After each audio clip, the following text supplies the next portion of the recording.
Você parou para entender que aquele objeto simples, que está na sua pia todos os dias, tem uma história milenar?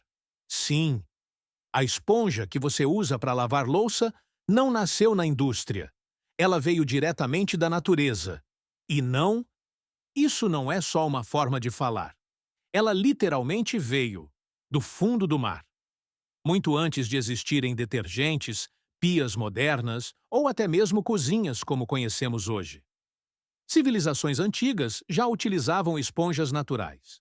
Os primeiros registros vêm lá da Grécia Antiga. Os gregos mergulhavam no mar Mediterrâneo para coletar esponjas marinhas, organismos vivos, macios e altamente absorventes. Essas esponjas eram usadas para tudo: tomar banho, limpar objetos, aplicar óleo no corpo e até como uma espécie de papel higiênico coletivo em locais públicos. Sim, naquela época, higiene era bem diferente do que imaginamos hoje. Mas o mais curioso é que essas esponjas naturais eram extremamente valiosas. Tão valiosas que o trabalho de mergulhador de esponjas era considerado uma profissão respeitada e também perigosa.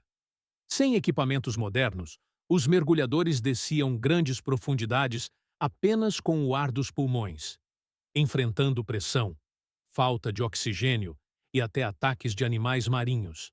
Tudo isso por uma esponja. Com o tempo, o uso da esponja se espalhou pelo Império Romano. Os romanos adotaram esse item como parte do dia a dia, especialmente nos banhos públicos, que eram verdadeiros centros sociais da época. Mas foi só muitos séculos depois, já na Era Moderna, que a esponja começou a evoluir.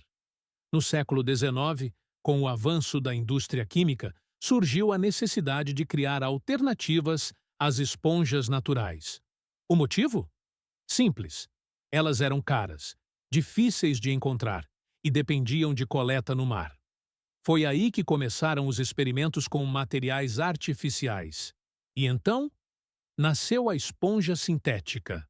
As primeiras versões eram feitas com celulose, um material derivado da madeira. Elas já tinham uma grande vantagem. Eram mais baratas, mais fáceis de produzir e podiam ser fabricadas em larga escala. Mas ainda não eram perfeitas.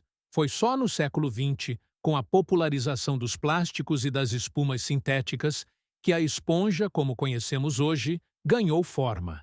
Aquele modelo clássico, amarelo de um lado, verde do outro, surgiu com a combinação de dois materiais: uma parte macia para absorver e limpar, e uma parte mais áspera para remover sujeiras difíceis. E aqui entra um detalhe interessante.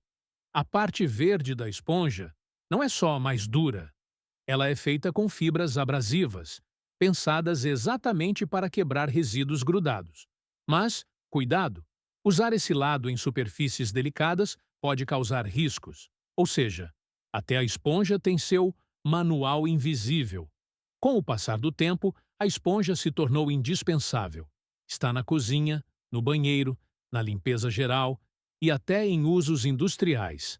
Mas nem tudo são boas notícias. Você sabia que a esponja de cozinha é um dos objetos mais contaminados da casa?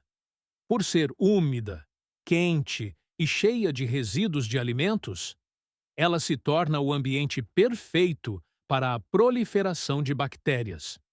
Alguns estudos mostram que uma esponja pode conter mais micro-organismos do que o próprio vaso sanitário. Assustador, né? Por isso, especialistas recomendam trocar a esponja com frequência ou higienizá-la regularmente. Mesmo assim, a esponja continua sendo uma das ferramentas mais eficientes de limpeza já criadas. E pensar que tudo começou com um simples organismo marinho, que atravessou séculos, sobreviveu a impérios e evoluiu junto com a humanidade, de um mergulho arriscado no fundo do mar até a sua cozinha. A esponja pode parecer algo pequeno, mas carrega uma história gigante. E agora, me conta, você vai olhar para a sua esponja do mesmo jeito depois disso? Se você gostou dessa história, deixa o like, compartilha com alguém que também nunca parou para pensar nisso. E claro, se inscreve no canal Histórias de Coisas, porque aqui, até os objetos mais simples têm histórias incríveis para contar.